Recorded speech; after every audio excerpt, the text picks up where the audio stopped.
Bismillahirrahmanirrahim. Assalamualaikum warahmatullahi wabarakatuh. Alhamdulillah nahmaduhu wa nasta'inuhu wa nastahdihi wa nastaghfiruh. Wa na'udzu billahi min syururi anfusina wa min sayyiati a'malina. Man yahdihillahu fala mudilla lahu wa man yudlil fala hadiya lahu. Asyhadu an la ilaha illallah wahdahu la syarika lahu. وأشهد أن سيدنا محمدا عبده ورسوله اللهم صل وسلم وزد وبارك على سيدنا محمد عبدك ورسولك النبي الأمي وعلى آله وصحبه أجمعين سبحانك لا علم لنا إلا ما علمتنا إنك أنت العليم الحكيم Rabbi syrah li sadri wa yassir li amri wahlul 'uqdatan min lisani yafqahu qawli amma ba'd. Alhamdulillah, tuan-tuan dan puan-puan yang dirahmati Allah Subhanahu wa taala. Syukur pada Allah atas nikmat segala nikmat dan limpahan kurniaan yang Allah Subhanahu wa taala berikan pada kita pada malam ini. Kita dapat berkumpul dan kita dapat berhimpun pada malam yang bermulia ini untuk kita seperti mana meneruskan janji saya untuk meneruskan pengajian kitab Muqaddimah Hadramiyah, iaitu sebuah kitab yang menceritakan tentang ringkasan fiqh mazhab Syafi'i. Iaitu pada malam ini saya akan tumpukan pada fiqh puasa, memandangkan Ramadan sangat hampir tiba, lebih kurang sebulan sahaja lagi, yang mana kita berdoa pada Allah Subhanahu wa taala semogalah kita dapat menunaikan puasa dengan seperti adanya yang kebiasaan yang kita lalui sebelum ini, iaitu dapat kita bertarawih dekat masjid, dapat kita beriktikaf dekat masjid. Itu yang kita rasa sangat-sangat kehilangan kalau penyakit COVID-19 ni tak dapat diselesaikan. Kita minta dengan Allah Subhanahu wa taala supaya dengan izin Allah benda ni dapat dihilangkan, benda ni dapat diselesaikan dan benda ni dapat dilenyapkan. Kita doa semoga Allah yang menurunkan ubat, Allah yang menurunkan penyakit, dan Allah jugalah yang menentukan ubat untuk menyembuh penyakit ini. Dan mintaan semoga Allah Subhanahu wa taala dapat menunaikan permintaan kita. Jadi bersempena Ramadan lebih kurang dalam sebulan ataupun sebulan beberapa hari saja, maka saya menunaikan ataupun jemputan ataupun permintaan daripada grup Ahli Sunnah wal Jamaah Research Group KL dan Selangor. Ya, dia bukan yang dekat JB punya, dia yang KL punya. Dia lain sikit. Dia sama Ahli Sunnah wal Jamaah juga, tapi dia pertubuhan yang berbeza. Jadi dua-duanya bagus, dua-duanya memainkan peranan untuk menghidupkan majlis ilmu. ARG pun dekat JB, ARG KL Selangor dekat sini dia menjalankan tugas masing-masing untuk menyebarkan ilmu. Biasanya ARG ini dia menjalankan majlis ilmu di masjid-masjid ataupun di surau sekitar Lembah Kelang. Jadi saya antara tenaga pengajar yang mengajar di beberapa buah masjid. Setakat ini satu masjid di Masjid Al-Ansar di Keramat, mengajar hadis 40 mengenai kasih sayang dan cinta. Alhamdulillah kita sudah hampir menjangkau hadis yang hampir ke 10, tapi malangnya ia kurang bernasib baik, iaitu penularan COVID-19 ini semakin menular. Maka kita melalui frasa perintah kawalan gerakan dikawal pergerakan kita, maka diberhentikan sebentar. Jadi ARG Kuala Lumpur dan Selangor mengambil inisiatif untuk meneruskan majlis ilmu ini supaya mereka yang berada di rumah, begitu juga ustaz-ustaz yang berada di rumah, tidak mempunyai waktu yang tidak dimanfaatkan. Kalau boleh adalah, maksudnya waktu itu untuk dimanfaatkan untuk diri sendiri, alhamdulillah, bagus. Tapi perlu juga ada asatizah memanfaatkan waktu untuk masyarakat di luar sana. Baik, Muqaddimah Hadramiyah ini, iaitu kalau yang mana saya lihat ni tuan-tuan, iaitu matan yang paling ringkas. Dia bukan paling ringkas, dia tak seringkas seperti kitab Safinatun Najah. Itu kitab yang sangat bagus tapi terlalu ringkas. Kalau untuk permulaan, itu bagus untuk kita gunakan. Tapi kalau kita belajar matan saja tak berapa kesan lah. Maksudnya ada guru yang mengajar matan Safinah tu dan disusuli dengan syarahnya sekali. Dan dia tidak seringkas juga seperti matan Nabi Syuja', juga ringkas, tapi matan Nabi Syuja' ni dia menjangkau sampai ke semua bab fiqh. Tapi kalau bab kitab Safinatun Najah dia sampai bab puasa saja. Manakala Muqaddimah Hadramiyah dia tidak seringkas matan Nabi Syuja' dan dia tidak seringkas Safinatun Najah. Matan ni apa? Dia kompres. Fiqh ni besar. Fiqh ni yang tebal macam Al-Hawi Kabir, Imam Mawardi, Al-Majmu', Syarah tebal 15 ke 20 jilid, tebal sangat ya. Jadi dia ambil yang paling penting, dikompres saja. So bila dikompres, maka itulah yang dinamakan teks matan yang diringkaskan. Maka jadilah kitab Muqaddimah Hadramiyah yang mana yang ada pada tangan saya ni sekarang, iaitu versi bahasa Melayu. Ini dia tuan-tuan, ini yang ada ni cetakan daripada sahabat saya juga Al-Ghanna Publication. Siapa yang nak tahu lebih jelas boleh hubungi saya lah. Saya ada nombor telefon sesiapa yang boleh dihubungi. Ini jilid pertama dia ada 2 jilid, dan jilid kedua juga sudah dicetak habis, yang mana jilid pertama ni sampai bab solat, habis bab solat. Kemudian ada jilid kedua. Jilid kedua ni pun saya dah dapat dah, alhamdulillah.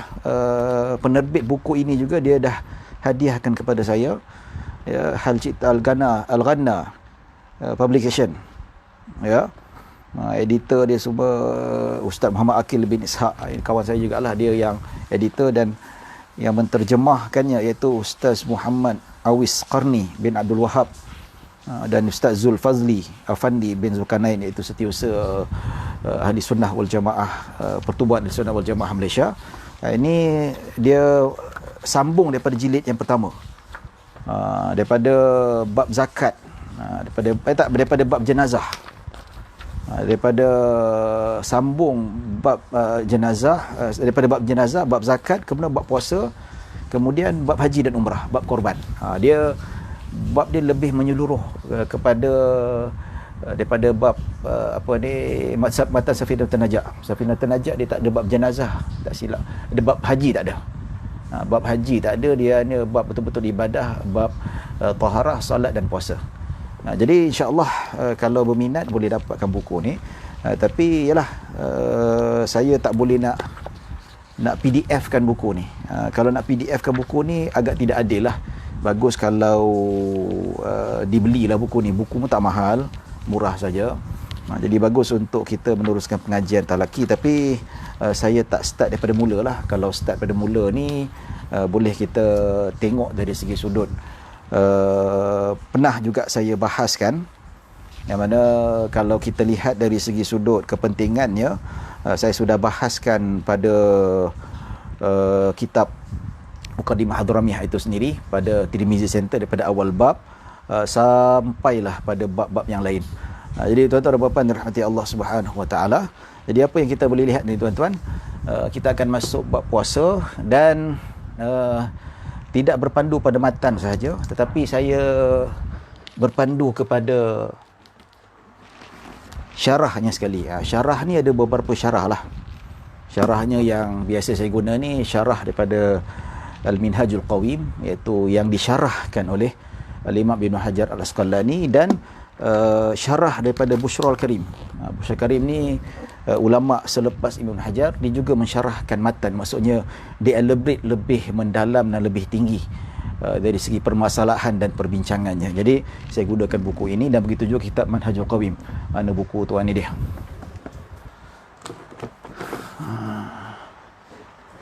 Saya buat kat sini. Ni Al-Minhajul Qawim, iaitu dia matan Muqaddimah Hadramiyah, dan disyarahkan oleh Al-Imam Al-A'zam Ibn Hajar Al-Haytami, iaitu antara pemuka ulama dalam mazhab Syafi'i. Jadi senanglah saya buat dalam bilik bacaan saya, senang di buku kita capai aja boleh tengok, insya-Allah. Dan kita akan mulakanlah bab berkaitan dengan puasa ini, Kitabus Shaum, yang mana kalau yang reti bahasa Arab ataupun nak baca bahasa Arab boleh download dekat internet, dia ada PDF. PDF, sama ada nak download matan saja ataupun nak download dengan syarah-syarahnya sekali. Syarah-syarahnya iaitu Bushrul Karim, begitu juga Al-Minhajul Qawim pun ada juga. Begitu juga syarah kepada syarah. Syarah pada syarah ni ada beberapa yang terkenal, macam ada Hasyiah At-Tirmizi. Itu 4 jilid. Itu memang dia syarah kau-kau punya banyak ya. Dia syarah kepada syarah Ibn Hajar Al-Haytami. Begitu juga tak silap saya Hasyiah Al-Jazari ada juga, ada pada saya. Yang Tirmizi tak ada tapi PDF, boleh juga nak buka. Tapi kalau nak senang baca, kalau kita nak fokus baca matan saja, maka baca matan sajalah. Tapi kalau kita download dengan syarahnya sekali, kita nak baca yang matan, lepas tu kita nak baca yang syarah, maka tumpuan tu tak adalah. Itu ikut pengalaman saya lah. Ya. Baik tuan-tuan dan puan-puan rahmati Allah Subhanahu wa taala. Baik, sedikit pengenalan kitab Muqaddimah Hadramiyah, iaitu kitab Muqaddimah Hadramiyah ini iaitu dikarang oleh seorang ulama terkenal di Hadramaut. Ya, dikarang oleh ulama Hadramaut, ulama pada tahun ke-9 Hijriyah, yang mana dikarang oleh Al-Imam Al-Allamah Al-Arif Billah Syekh Abdullah bin Abdul Rahman bin Abu Bakar bin Muhammad Al-Haj Abdul Rahman. Dia nama ringkasnya lah, iaitu Al-Arif Billah Syekh Abdullah bin Abdul Rahman Bafadal Al-Hadrami. Bafadal ni nasab dia, ataupun keturunan dia, ataupun dia punya kabilahnya, ataupun dia punya tribe-nya. Manakala Al-Hadrami ni adalah daerah besar di negeri besar dekat Yaman tu, Hadramaut. Hadrami iaitu Hadramaut.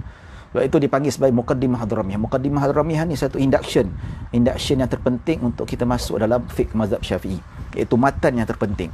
Muqaddimah Hadramiyah iaitu muqaddimah induction ilmu fiqh. Sebelum kita masuk kitab yang lebih besar, kita buka ni dulu. Ya. Jadi lagi bagus kalau sebelum buka kitab ni, bagus buka kitab matan Safinatun Najah, lagi bagus. Dah mahir matan tu, buka Muqaddimah Hadramiyah, itu terbaik dan terbagus. Jadi Muqaddimah Hadramiyah itu induction, permulaan nak masuk ke lebih dalam ilmu fiqh yang lebih tebal, lebih besar, iaitu kena belajar matan macam ni dulu. Ya. Ada macam-macam matan. Jadi untuk matan yang saya rasa lebih sesuai untuk orang awam, inilah maksudnya antaranya matan Nabi Syuja', matan Safinah, lepas tu Muqaddimah Hadramiyah, ya. Begitu juga matan At-Tahrir wa Tanqih, itu pun bagus juga. Itu lepas ni lah lagi bagus. Ada jenis matan yang high end, yang paling tinggi sekali, maksudnya tak boleh belajar tu kecuali belajar ini. Itu yang ada khilaf antara mazhab, begitu juga antara Syafi'iyah, antaranya kitab Minhajut Talibin, itu yang paling tinggi sekali lah. Begitu juga Al-Muhadzab karangan Imam Asy-Syirazi rahimahullahu taala, itu juga satu kitab yang besar, jadi tak sesuai untuk orang awam, kecuali kalau orang awam sudah melalui fasa-fasa pembelajaran kitab fiqh mazhab Syafi'i dari segi sudut matan, turutan-turutan yang telah kita bincangkan sebelum ini. Jadi tuan-tuan dan puan-puan dirahmati Allah Subhanahu wa taala, jadi dikarang oleh Al-Faqih Al-Imam Abdullah bin Abdul Rahman Bafadal. Bafadal ni keturunan dia. Dan Al-Hadrami, Hadrami ni negeri kelahiran dia, macam saya Selangor lah, saya orang Selangor, maka kelahiran saya Selangor. At-Tarimi, Tarimi ni daerah yang mana kalau kita lihat para habaib berasal daripada Tarim. Kota Tarim, kota ilmu, kota yang sangat terkenal, melahirkan ribuan para ulama dan awliya di situ. Dan kita tahu mazhab Syafi'i ini merupakan mazhab yang agak dominan dekat Yaman, terutama di belah utara. Ya. Manakala di belah Sana'a tu dicampur-campur lah, termasuk Syiah Zaidiyah pun ada, yang Salafi pun ada, yang Syafi'ah pun ramai juga. Jadi kalau kita lihat sumbangan ulama-ulama Hadramaut terhadap perkembangan ilmu fiqh mazhab Syafi'i ini sangat besar. Antaranya kitab Muqaddimah Hadramiyah ini, yang terjemah yang ada pada saya ni. Maka kalau kita lihat, ia mempunyai keistimewaan tersendiri, dan kehebatan kitab ini sehingga kan ia disyarahkan oleh puluhan ulama. Muqaddimah Hadramiyah ada banyak syarahnya tuan-tuan, tapi yang terkenal di dua lah. Dan bukan yang lain tak bagus-bagus, yang lain bagus, tapi cuma yang biasa digunakan oleh guru-guru kami ni di dua syarah, iaitu Al-Minhajul Qawim dan Bushrul Karim. Ya, tapi sebenarnya kitab Muqaddimah Hadramiyah ni dikatakan, ya, kalau ikut para muhakkik yang mentahqiq buku-buku ini, mereka mendapati bahawa sebenarnya dia tak dikarang sampai bab puasa saja, ataupun bab haji, bab puasa, tidak sampai. Dia sampai seluruh bab muamalat dan sebagainya. Tapi naskah yang terjumpa sampai bab puasa saja kalau ikut mukadimah, yang mana pentahqiq mukadimah Hadramiyah Darul Minhaj, dia kata, baru saya tahu, dia kata sebenarnya mukadimah Hadramiyah ni dia bukan fiqh ibadat tapi sampai fiqh muamalat, fiqh berjalan, tetapi naskah tu hilang, yang dijumpa saja sampai bab puasa saja, sayang. Namun ada inisiatif selepas itu, Imam Ibn Hajar Al-Haytami dia ambil inisiatif untuk meneruskan himpunan ataupun perkumpulan matan-matan itu dikarang sendiri. Dia ambil inisiatif, dia sambung matan tu ikut susunan dia sendiri, ikut ayat dia sendiri, namun sampai bab faraid saja. Bila sampai bab faraid, Imam Ibn Hajar Al-Haytami pula meninggal dunia. Tak sempat dia nak habiskan sampai bab hudud, sampai bab riqab, dan sampai bab al-i'tiq dan sebagainya, bab musabaqah, tak sempat. Jadi itulah antara sejarah yang boleh kita lihat, yang mana kitab yang sangat barakah yang dikarang oleh ulama mazhab Syafi'i pada kurun ke-9, iaitu Syekh Abdullah bin Abdul Rahman Bafadal Al-Hadrami At-Tarimi, yang mana beliau meninggal dunia pada tahun 850 Hijriyah. Ya, baik, tuan-tuan dan puan-puan dirahmati Allah Subhanahu wa taala, untuk meneruskan pengajian ini, maka eloklah kita terus buka pada bab puasa. Yang ada kitab boleh buka kitab, yang tak ada kitab boleh dengar sajalah. InsyaAllah berpandukan apa yang saya baca, maka boleh mendapat manfaat dan dapat fahamlah. Baik, insyaAllah saya cadangkan kalau sempat buat setiap malam ni, malam besok, sehinggalah kita khatam bab ini. Ya, insya-Allah moga-moga dapat diteruskan, dan apa saja usaha yang saya lakukan ini dan komitmen daripada tuan-tuan dan puan-puan dapat diteruskan dan dapat mendapat ganjaran pahala besar daripada Allah Subhanahu wa taala. Baik, sebarang soalan boleh tanya dekat ruangan komen lah. Cuma soalan ditanya tu soalan yang berkaitan dengan bab yang kita bincangkan. Kalau belum lagi kita bincangkan, tidak. Kalau kita cerita bab puasa, kalau boleh lah, kalau boleh jangan cerita tanya bab solat ke, cerita pasal apa. Sebab apa? Kita beri keutamaan kepada soalan yang berkaitan dengan topik yang kita bincangkan ini. Tapi kalau ada masa lebih, tidak menjadi masalah, no problem at all. Contohnya pada penghujung rancangan, saya buka untuk apa-apa soalan. Kalau sempat, kalau mampu, saya akan jawab. Baik, tuan-tuan dan puan-puan dirahmati Allah Subhanahu wa taala, kita baca pada bab kaitan dengan puasa, Kitabus Shaum. Bismillahirrahmanirrahim. Qala al-musannif rahimahullahu taala wa nafa'ana bi ulumi fid darain. Yajibu shaum ramadana bistikmali sya'bana 30 atau bi ru'yati adlinil hilala. Wa idza ru'ya al-hilalu bi baladin lazima man wafaqa matla'uhum matla'ahu. Baik, ya, yang dimaksudkan di sini tuan-tuan, dia kata diwajibkan berpuasa Ramadan dengan sempurna 30 hari bulan Syaban, atau apabila orang yang adil melihat anak bulan. Apabila kelihatan anak bulan di satu negeri, maka wajib berpuasa ke atas orang yang berada di tempat yang matlak, dengan matlak mereka, iaitu yang melihat anak bulan, iaitu tempat terbitnya fajar. Baik, ini yang kita sebutkan tuan-tuan, yang mana pada pengajian ini kita nak jelaskan tentang kepentingan mengetahui apakah syarat, apakah bilakah kita diwajibkan berpuasa. Bila kita berpuasa ni tuan-tuan, pertama sekali apabila kita lihat diwajibkan berpuasa Ramadan dengan sempurnanya 30 hari di bulan Syaban. Maksudnya kalau tak nampak nak bulan 29 hari bulan, buat cerapan. So bila buat cerapan tak nampak anak bulan, katakanlah tengok teropong semua negeri tak nampak, maka sepakat dari pemegang mohon besar diraja tak nampak anak bulan 29, maka wajib kita lengkapkan 30 hari. Maksudnya Syaban tu yang ke-30 tak boleh puasa sebab Ramadan tak masuk lagi, maka lusa tu baru berpuasa. Berlainan pula kalau 29 tu nampak anak bulan, bermakna Syaban tak cukup 30 hari tetapi dia 29 hari. Ya. Tetapi dalam hal ini besoknya kita berpuasa. Cuma ada persoalan yang bertanya lah, Ustaz, bagaimana pula kalau orang yang mana ni dia fikirkan, maksudnya tak rugi ke kalau puasa 29 hari? Ya, kalau kita Syaban lah. Dan begitu juga kalau kita bincangkan tentang bila beraya. Beraya ni sama ada lengkap 30 Ramadan ataupun 29 tu nampak anak bulan. Kalau 29 nampak anak bulan, besok raya lah. Kalau tak nampak, alamatnya raya pada lusa. Ya, berdasarkan hadis Nabi SAW, sumu li ru'yati wa aftiru li ru'yati. Berpuasalah kamu dengan ru'yah, melihat, dan berbuka, iaitu berhari raya lah dengan apabila melihat anak bulan. Dan dalam hadis Nabi SAW kata, wa in ghamma alaikum, katakanlah malam tu mendung, tak nampak, anak bulan terhalang disebabkan cuaca tak berapa baik, maka lengkapkanlah Syaban tu selama 30 hari. Begitu juga dengan Ramadan, lengkapkan 30 hari. Kalau tak nampak anak bulan Syawal, maka cukup 30 hari. Dan persoalan mungkin orang tanyalah, bagaimana pula kalau berkurangan dan berlebihan? Katakanlah tahun ni Ramadan 30, tahun depan 29. Maksudnya kalau berpuasa 29 itu, adakah kurang pahala yang kalau kita berpuasa 30 hari? Ada orang ada concern. Ya, ada orang ada concern, alamak rugilah puasa 29 hari. Nampak anak bulan pula, kan bagus kalau nampak sampai 30 hari. Tak nampak, boleh puasa 30 hari, dapat pahala lebih. Ya.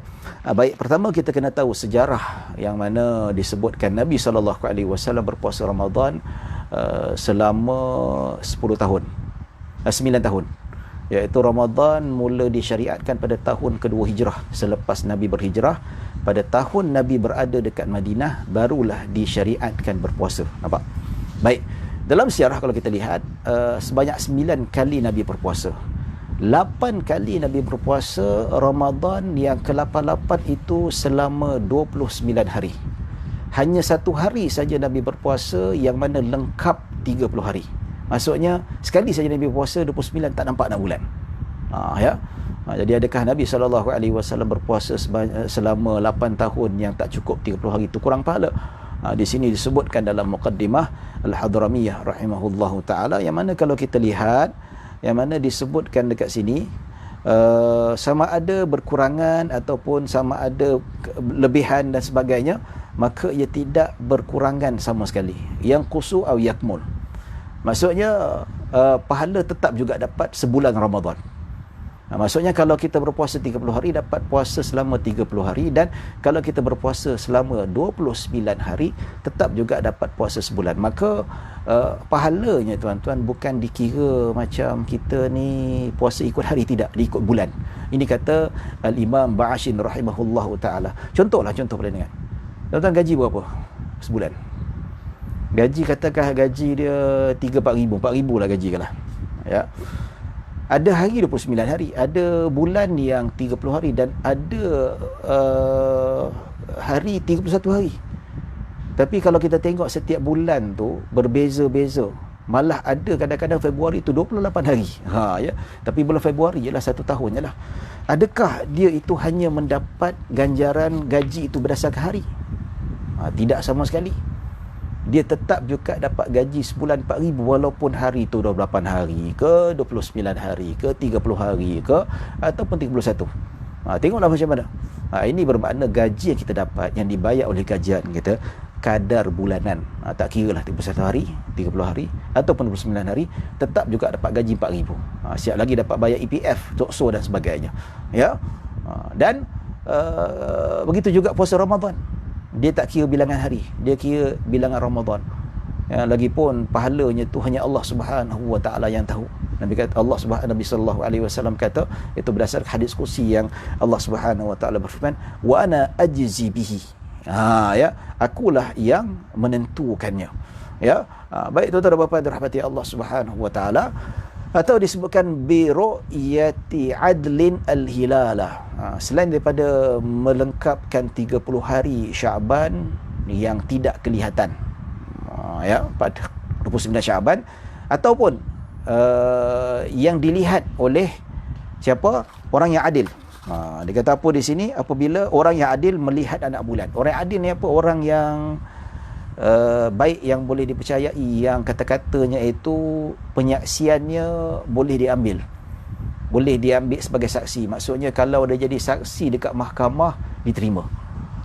Maksudnya kalau orang yang kita kata dia ni adil, iaitu dia ni bukan pembohong, bukan penipu, dan dia bukan pelaku maksiat, ataupun bukan pelaku dosa besar secara konsisten, berpelaku dosa kecil. Dia melakukan dosa kecil tapi konsisten saja. Ya, itu juga dinamakan sebagai orang yang tidak dikira sebagai adil lah. Ya, macam orang isap okok macam mana? Isap okok tu dosa besar ke dosa kecil? Kalau ikut fatwa, dosa kecil. Orang yang konsisten, ya kan, adakah dia itu diterima? Ya, tapi keadilan sini dia tak sama dengan keadilan riwayat. Riwayat lagi ketat. Maksudnya perawi hadis lagi ketat. Dia bukan sampai tahap keadilan meriwayatkan hadis, tapi meriwayat iaitu adalatus syahadah. Maksudnya mengikut hakim, mengikut qadhi, dia bersesuaian dengan kriteria-kriteria yang diangkat untuk menjadi syahid ataupun menjadi penyaksian dekat mahkamah. Kita nampak ni tuan-tuan, ya. Orang duk takut dengan hudud pasal apa? Pasal apa? Kita ni dalam Islam nak lantik seseorang tu jadi saksi pun very strict. Mahkamah biasa tu hentam saja, dia tak kira, siapa saja boleh jadi. Dia tak kira, maksudnya asalkan boleh jadi bahan untuk menguatkan fakta, untuk pemujahannya, maka dia terima aja. Tapi Islam tidak, bukan sebarangan boleh menjadi saksi dekat mahkamah Islam lah. Sebab itu bukan senang nak laksanakan hudud, bukan senang nak laksanakan rejam, bukan senang nak laksanakan potong tangan. Sebab apa? Kena ada penyaksian yang adil. Yang kaki tipu ni, kaki maksiat tidak boleh. Perempuan dan sebagainya, kanak-kanak tak boleh jadi saksi.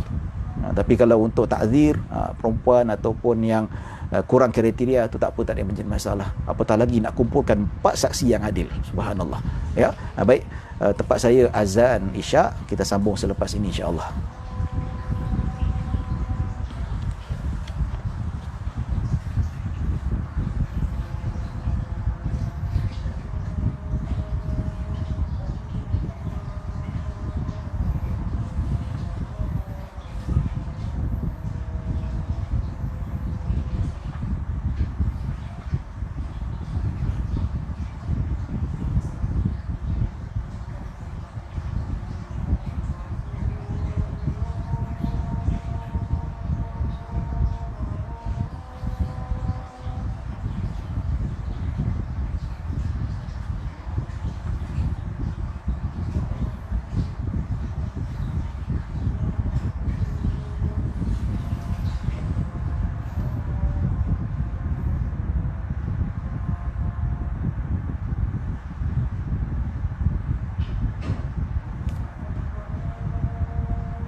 Baik, tuan-tuan dan puan-puan rahmati Allah Subhanahu wa taala, kita sambung, ya.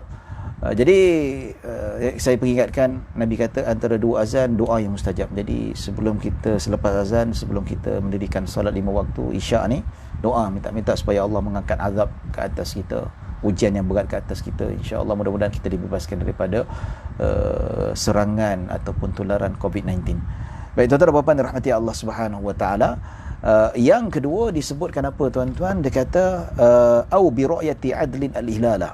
Orang yang adil melihat anak bulan. Ya. Jadi orang yang adil melihat anak bulan ini maksudnya orang yang adil lah, dia sampai tahap dia boleh dianggap sebagai layak untuk menjadi penyaksian kehakiman. Ya. Yang mana kalau kita lihat dalam syarat yang lain, bagaimana kalau orang tu dia bukan yang adil ataupun penyaksiannya tidak sah untuk diambil sebagai penyaksian. Katakan dia ni ahli zina, dia ni orang yang fasik. Ya. Dan dia nampak anak bulan tu. Ini cerita ilmu Zaman sekarang mungkin tak berlaku. Zaman sekarang ni kita dah ada pencerapan dan ada sebagainya. Baik, kita bayangkan katakanlah seorang ini dia ni fasik, minum arak, yang belum taubat, berzina dan sebagainya. Dia pergi naik atas bukit, dia mengenangkan nasib dia apa-apa semua. Dia nampak anak bulan. Pada malam ke-30 tu, patut besok 30 Syaban, tapi dia seorang yang nampak. Bila dia balik, dia cerita kat orang tak percaya. Orang kata, kau ni orang fasik, kau ni kaki mabuk, kaki maksiat. Macam mana nak percaya? Dalam Islam kata-kata engkau ditolak, tak dipercayai. Ya. Jadi macam mana situasi ini? Dalam situasi ini, kalau kita lihat, disebut dalam kitab-kitab fiqah, orang yang melihat tu, yang fasik tu melihat, dia wajib berpuasa sebab dia nampak. Untuk dirinya saja. Tapi kalau masyarakat macam saya dengar kata dia, pergilah engkau ni siapa, maka orang lain tak wajib berpuasa. Orang lain kena tunggu penyaksian anak bulan bagi orang yang adil ataupun hakim sendiri yang menjelaskan. Ini situasi dia, ya. Tapi kalau yang nampak anak bulan tu orang yang adil, orang yang memang baik, orang yang bukan ahli maksiat, cukup syarat-syarat untuk menjadi saksi dekat mahkamah syariah yang betul punya tuan-tuan, maka di sini masyarakat tahu saja, maka dia berpuasa keseluruhannya. Contoh seperti mana disebutkan dalam hadis yang disebutkan bahawa Ibnu Umar dia pernah datang kepada Nabi SAW, nampak anak bulan. Dia kata, akhbartu an-nabiy SAW anni ra'aitul hilala fasama wa amara bisiyamih. Ya, dia kata aku datang jumpa Nabi SAW, aku melaporkan kepada Nabi, wahai Rasulullah, aku nampak anak bulan. Maka Nabi berpuasa dan merintahkan semua penduduk Madinah berpuasa. Nabi tak tengok pun, tapi yang menyampaikan tu Ibnu Umar, itu sahabat Nabi yang adil, yang baik, yang wara', kaki sembahyang, berilmu tinggi. Ini dalilnya, walaupun pengkhabaran seorang yang adil, maka wajib seluruh tempat negeri itu berpuasa. Ya, tapi berlainan kalau dia fasik, dia tak wajib berpuasa berdasarkan tempat itu sendiri, yang mana dia tak dilihat sebagai keadaan yang wajib dilaksanakan. Okey. Baik tuan-tuan dan puan-puan rahmati Allah Subhanahu wa taala. Manakala begitu juga syarat yang lain, kalau kita boleh lihat macam mana kalau situasi yang berbeza. Kejap.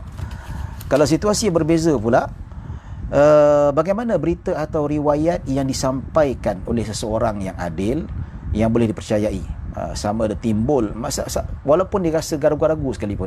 Katakanlah si Muhammad ni seorang yang adil, datang dia beritahu, aku nampak anak bulan. Kita ragu-ragu, walaupun kurang percaya, tetap juga kita kena ikut sebab dia orang adil. Tapi kalau orang fasik, tak perlu ikut kalau kita tak yakin dengannya. Ya. Manakala berita itu datang daripada orang yang tidak boleh dipercayai, orang fasik, sama ada dia penipu dan sebagainya, tapi dalam hati kita ni ada rasa kepercayaan. Kita percaya, dia ni penipu, tapi nampak gaya muka dia serius dia cakap ni, maka kita terima. Kalau ada keyakinan yang penipu tu ataupun yang tidak percayai mengkhabarkan berita bahawa dia nampak anak bulan, maka wajib dia berpuasa. Baik tuan-tuan dan puan-puan dirahmati Allah Subhanahu wa taala.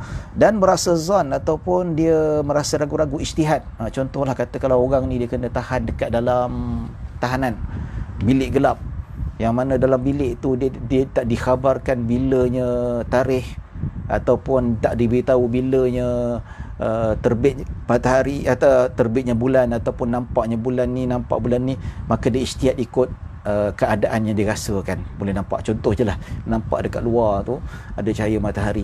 Dia kata cuaca terang ni mungkin matahari terang, anak bulan possibility boleh nampak. Jadi dia berpuasa pada hari pertama tanpa melengkapkan 30 Syaban. Jadi ini jangan-jangan berlaku lah, cuma kita nak ceritakan dari segi sudut hukum fiqh. Baik tuan-tuan dan puan-puan dirahmati Allah Subhanahu wa taala. Ya, dan seterusnya kata wa idza ru'iya al-hilalu bi baladin lazima man wafaqa matla'uhum matla'hu. Yang dia kata apa tuan-tuan di kat sini, dalam mukadimah Hadramiyah dia kata apabila kelihatan anak bulan di satu negeri, maka wajib juga berpuasa ke atas orang yang berada di tempat yang sama matlak dengan mereka, yang sama matlak dengannya. Maksudnya jikalaulah anak bulan tu nampak dekat satu negeri, maka orang yang sama tempat timbul matahari dan bulannya pun juga berpuasa. Ya, contoh kita ada dua negeri yang berbeza. Katalah negeri A dan negeri B. Dia berdekatan, sangat berdekatan walaupun dua pemerintah yang berbeza. Tetapi kedua-dua negeri ni timbul anak bulan dan tenggelamnya anak bulan, dan timbul matahari dan tenggelamnya anak matahari sama. Ya, tempat dia sama, waktu dia sama, lain sama. Dia tak macam tempat dan tempat lain ni, kalau kita nampak sini mungkin terbenam awal, sana lewat sikit. Ya. Jadi maka yang berbeza tempat matlaknya, tempat timbul matahari dan tenggelamnya, kalau tak sama maka tak wajib. Tapi kalau sama, contohnya lah negeri A, negeri B, dekatan. Ya. Kalau matahari terbit pukul apa? 7.17. Yang negeri B pun 7.17, maka sama-sama kena berpuasa. Nampak? Ya. Tapi kalau dari segi sudut kita tengok tu dia punya matlaknya itu negeri A 7.17, negeri B pula jauh. Matlaknya bila? 7.20 pula, lewat 3 minit. Iaitu syuruk ya. Maka kalau negeri A nampak, negeri B tak wajib ikut. Sebab apa? Timbulnya matahari dan tenggelamnya matahari tak sama. Maksudnya senang cerita lah, negeri A masuk maghribnya berbeza, negeri B masuk maghribnya berbeza. Maksudnya begitu juga subuh negeri A berbeza dan subuh negeri A juga B juga berbeza. Maka kalaulah B nampak, A tak wajib ikut. Tapi kalau A nampak, B pun tak wajib ikut. Tapi kalau yang berdekatan, contoh Selangor Negeri Sembilan, Selangor nampak, Negeri Sembilan kena puasa. Ataupun Kuala Lumpur dengan Selangor, memang dalam Selangor KL tu, kalau Kuala Lumpur nampak, Selangor kena. Pasal apa? Matlak Selangor ni sama. Ya. Dia sama dari segi sudut bila matahari terbit dan bila matahari terbenam.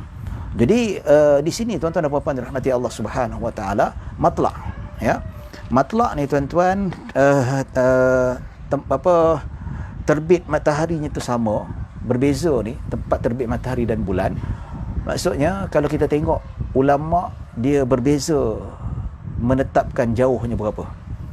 Maksud jauh berapa, yang mana kalau kita tengok dia mestilah jarak berapa yang wajib kita ikut. Kalau dia dalam within jarak ini, maka itulah matlak yang sama. Tapi kalau lebih daripada jarak itu, maksudnya matlak tak sama. Ya. Di sini ada 3 pendapat dalam mazhab Syafi'i.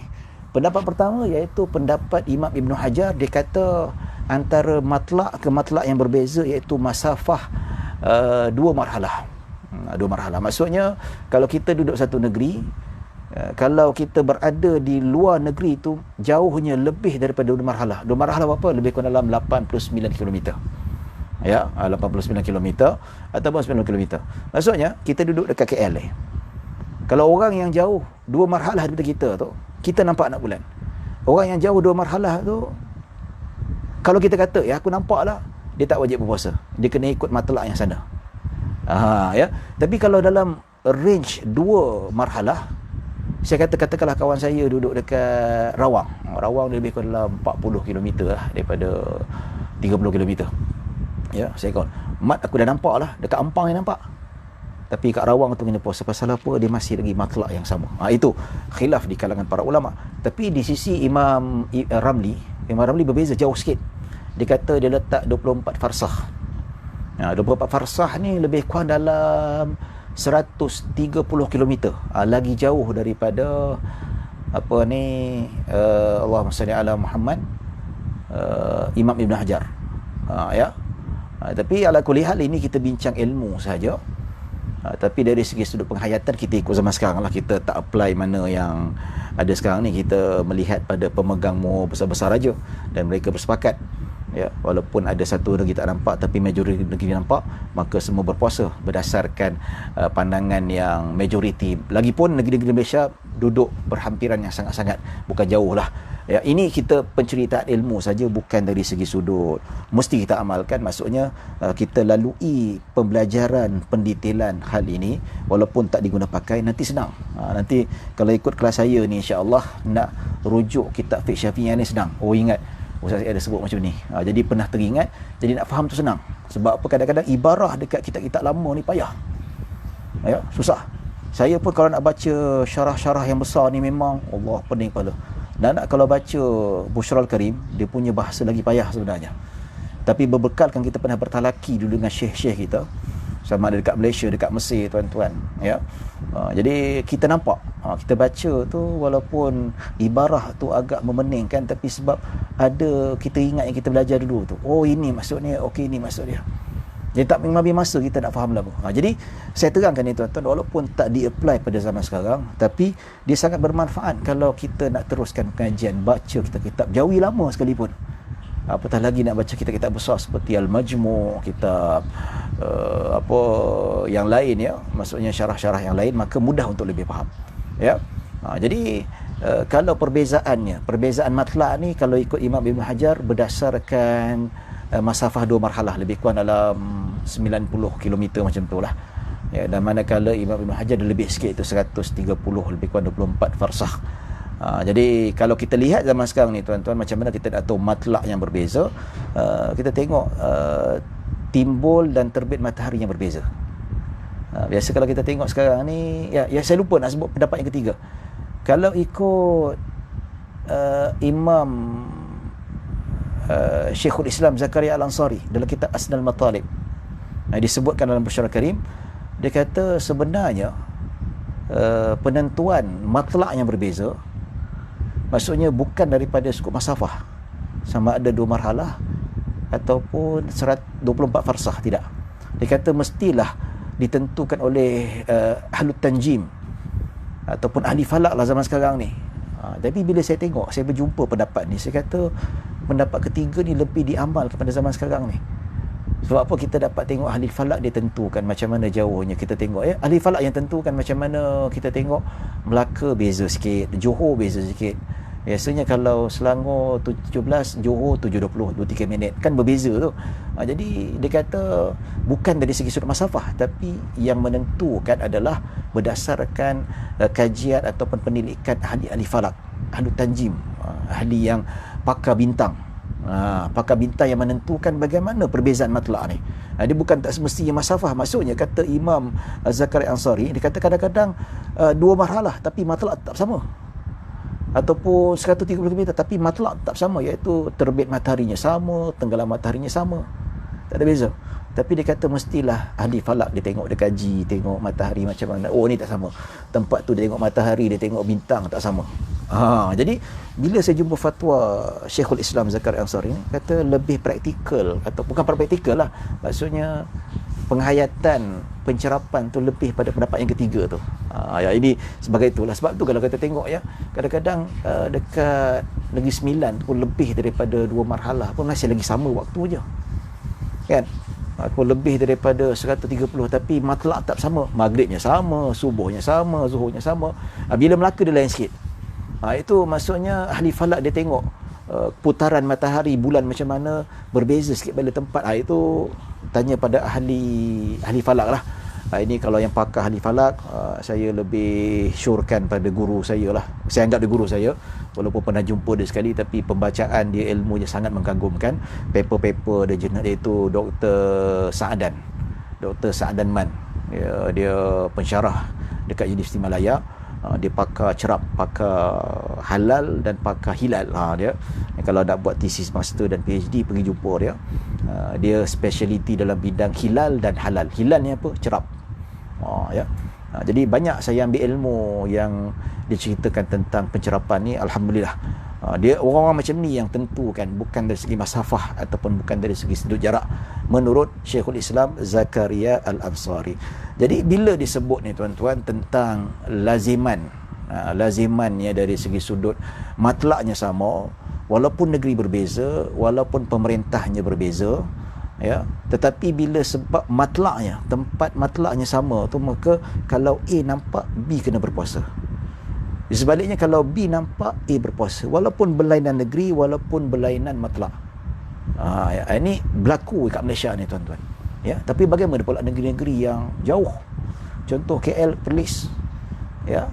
Perlis tu yang mana kalau kita tengok dari segi sudutnya tu, itu ikut pemerintah yang tentukan, ya. Dan memang nampak, biasa nampaklah pencerapan. Kalau kita tengok, kalau dekat Malaysia nampak, semua nampak biasanya, jarang-jarang tak nampak lah, ya. Yang mana kalau diikut kiraan hilal ataupun cerap ataupun nampak itu sendiri pun ada perbezaan pendapat di sisi ulama mazhab Syafi'i. Imam Ibn Hajar berbeza dengan Imam Ramli. Kalau Imam Ramli dia kata cerap ni tak boleh pakai, ilmu falak ni ataupun dicerap ikut kiraan tak boleh pakai. Dia kata yang boleh kata tentang hal ni boleh pakai cerap ni siapa? Imam Ibn Hajar, Ahlu Tanjim, pakar bintang. Kalau pakar bintang bersepakat, dia cerap bulan ni 29 nampak anak bulan, ya, maka dalam kitab kata, dalam kitab Tuhfah dan sebagainya, maka boleh dipegang pandangan ahli cerap ni. Tapi Imam Ibn Hajar kata bercerap ke tak cerap ke apa semua ru'yah. Kalau tak nampak tapi ahli cerap kata nampak, tak boleh pakai. Ya. Tapi kat Malaysia kita pakai kedua-duanya sekali, ya. Jadi tuan-tuan dan puan-puan dirahmati Allah Subhanahu Wa Taala. Jadi itulah dari segi sudut pencerapan kalau kita tengok, ya, macam kita dekat negara ni lah. Macam contohnya berdasarkan perbincangan itu tadi, dia kata kalau lazima man wafaqa matla'hu, maksudnya lazima saum, wajib berpuasa yang mana mereka matlaknya sama walaupun berbeza dari segi sudut negeri. Contoh paling dekat Selangor dengan Negeri Sembilan, ataupun Negeri Sembilan dengan Melaka, ya. Melaka dengan Negeri Sembilan, negeri yang berbeza, pemerintah yang berbeza, ya. Negeri ada yang di-Pertuan, manakala Melaka ada gubernur, ada ketua agama masing-masing, tapi sebab matlaknya sama, waktu maghribnya sama, subuhnya sama, zuhurnya sama, maka kalau Melaka nampak, Negeri Sembilan kena puasa. Kalau Negeri Sembilan nampak, maka Melaka kena puasa. Tapi kalau macam kat Johor, Johor kalau Melaka nampak, kalau Negeri Sembilan nampak, kalau Johor tak nampak, dia tak wajib puasa. Sebab apa? Dia matlak yang berbeza. Tapi kita ni ikut kiraan dari segi sudut majoriti, kiraan, ya. Sebab apa? Ada pendapat mengatakan tak semestinya mengikut matlak yang ada tu, dia boleh mengikut matlak jiran. Contoh Johor boleh ikut Melaka, Melaka boleh ikut jiran dan sebagainya, ya. Tapi kalau ikut undang-undang betul-betul, kalau Selangor nampak, Johor tak nampak, Johor berat tak nak puasa. Betul. Kalau ikut hukum lah. Kalau Selangor nampak, Johor tak nampak, Johor berhak tak nak puasa. Sebab dia negeri yang berbeza. Negeri berbeza dan pemimpin yang berbeza. Ya. Tapi kita Malaysia, yes Malaysia, tapi agama ni tuan-tuan di bawah kuasa negeri, pemerintah yang beza, ya. Kuasa agama federal tak ada kuasa. Jadi kalau ikutkan undang-undang sivil ataupun yalah undang-undang selain pada agama dan adat Islam Melayu, memang kita satu negeri. Tapi bab berkaitan dengan agama, negeri yang ada otoriti sendiri. Maka kalau bab berkaitan dengan pencerapan, ikut negeri masing-masing. Tapi jarang, tak ada lah.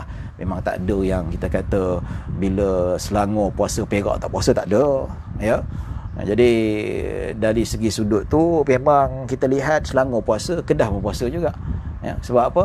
Dilihat pada pencerapan negeri jiran, ya. Memang ada pendapat, even dalam mazhab Syafi'i pun ada sebut, dia kata kalau jiran nampak, negeri jiran boleh berpuasa.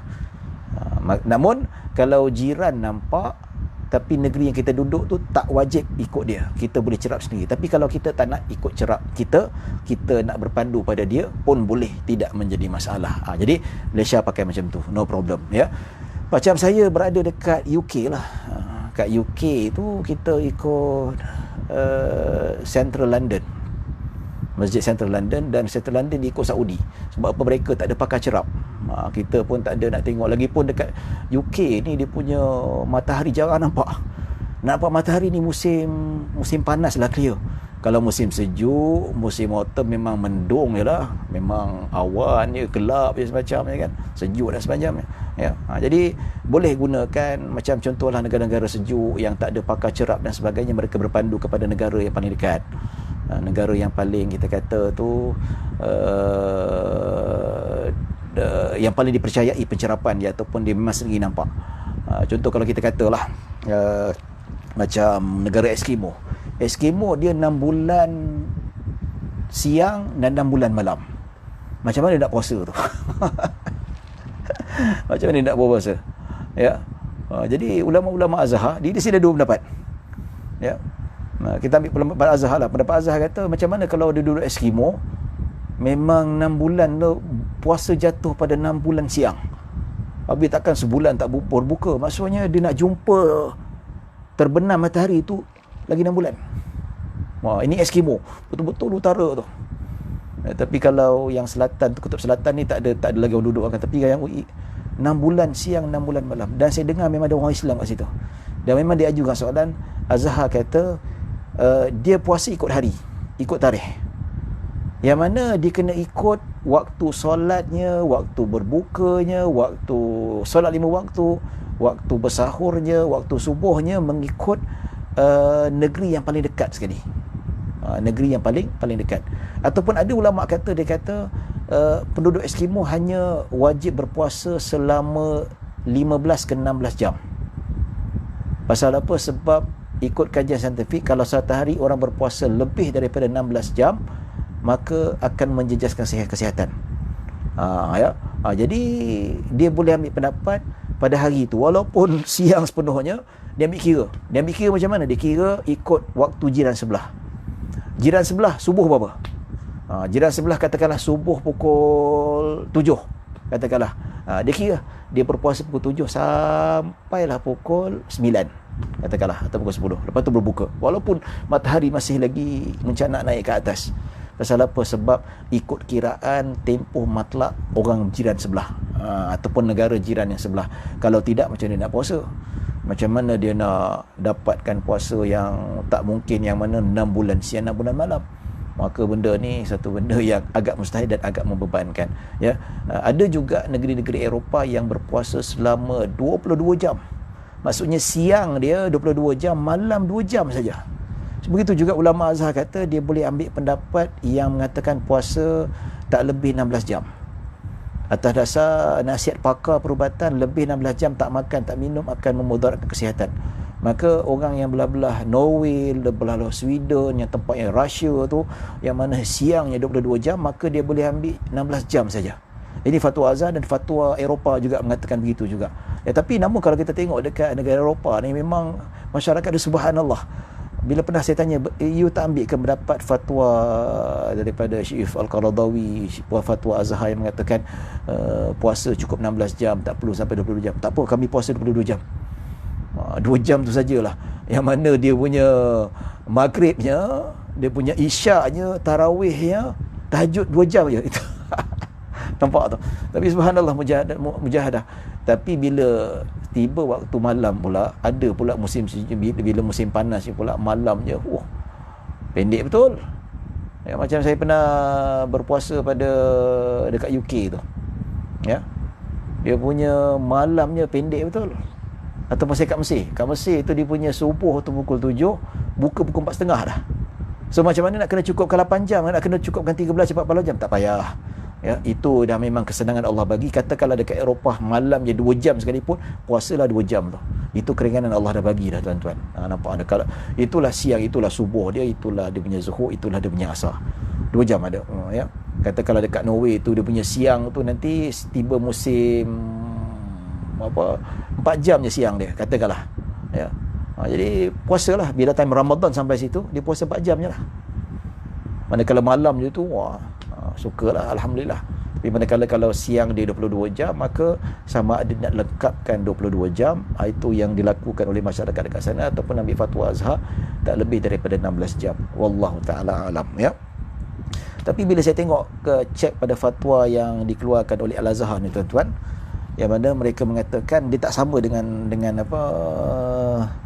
pendapat Azhar. Kalau Lajnah Fatwa Daimah dia kata tak boleh puasa 16 jam saja. Kalau ikutkan dekat Norway, dekat Sweden tu yang mana siangnya 21 jam, 22 jam, dia kena puasa juga. Pasal apa? Perintah Nabi puasa daripada tulu' syams. Ya, daripada syuruk. Maksudnya daripada tulu' fajar. Tulu' al-fajar tu timbulnya fajar hingga ghurub syams. Maksudnya terbit fajar sehinggalah terbenam matahari. So kalau 16 jam, tak cukup 22 jam, matahari tak terbenam lagi. Matahari tak terbenam lagi, tak boleh berbuka puasa. Jadi kata apa solusi, dia kata boleh berbuka puasa ataupun sebulan tu boleh tak berpuasa. Dia kata di Saudi pula Lajnah Fatwa dia kata tak boleh pakai fatwa Azhar, dia kata tak boleh puasa 16 jam, kena puasa 22 jam. Kalau tak mampu berbuka puasa walaupun selama sebulan sekalipun. Tapi wajib ganti pada bulan yang lain. Ya, itu fatwa daripada Arab Saudi lah. Tapi kalau kita tengokkan kebanyakan masyarakat kat sana memang tak pakai fatwa tu lah.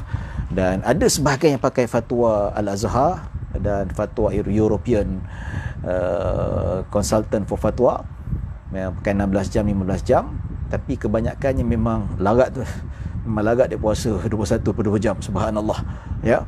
Ada yang negeri yang memang Iceland tu, umat Islam dia punya siangnya 1 jam saja. Musim sejuk. Subhanallah. Ya. Itulah ujian orang yang duduk dekat sana. Tapi ada keringanan fatwa yang mana dibenarkan. Ada hujah-hujah tertentu lah. Maksudnya boleh buka, kalau yang pandai bahasa Inggeris tu boleh search fatwa tu. Dan begitu juga dalam bahasa Arab pun ada. Artikel lama lah pernah dikeluarkan dulu. Wallahu alam. Ya. Baik tuan-tuan dan puan-puan dirahmati Allah Subhanahu wa taala. Ada soalan ke nak tanya sebelum kita tutup? Saya cek kejap. Ada tak soalan? La haula wala quwwata illa billah. Baik. Tak ada soalan. Dan insya-Allah pada esok hari kita akan masuk bab syarat sah puasa. Insya-Allah.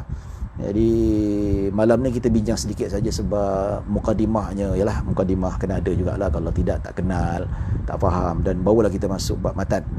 Dan insya-Allah kalau ada masa yang kelapangan kita bertemu pada keesokan hari. Kalau tak ada soalan, saya berhenti di sini saja dulu. Wallahu alam. Mohon maaf kalau ada salah silap, kalau kekurangan yang baik hanya daripada Allah Subhanahu wa taala. Kekurangan kesilapan datang daripada diri saya sendiri. Aku qouli hadza wa astaghfirullahalazim li wa lakum wa lisairil muslimina wal muslimat wal mu'minina wal mu'minat. Bismillahirrahmanirrahim. Allahumma ja'al jam'ana hadza jam'an marhuma wa tafarruqan min ba'di tafarruqan ma'suma. Allahumma la tada' fi maqamina hadza man ghafarta wa la hamman illa farajta wa la daynan illa qadaita wa la maridan illa shafaita wa la hajatan min hawaijid dunya wal akhirati illa qadaita ya rabbal alamin. اللهم إنا نعوذ بك من الجنون والجزام والبرص وسيء الأسقام.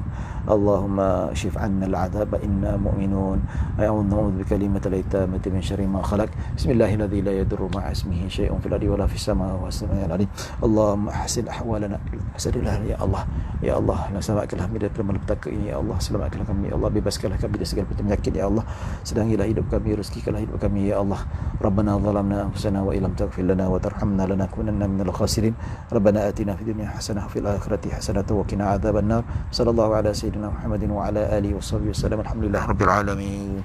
Assalamualaikum warahmatullahi wabarakatuh.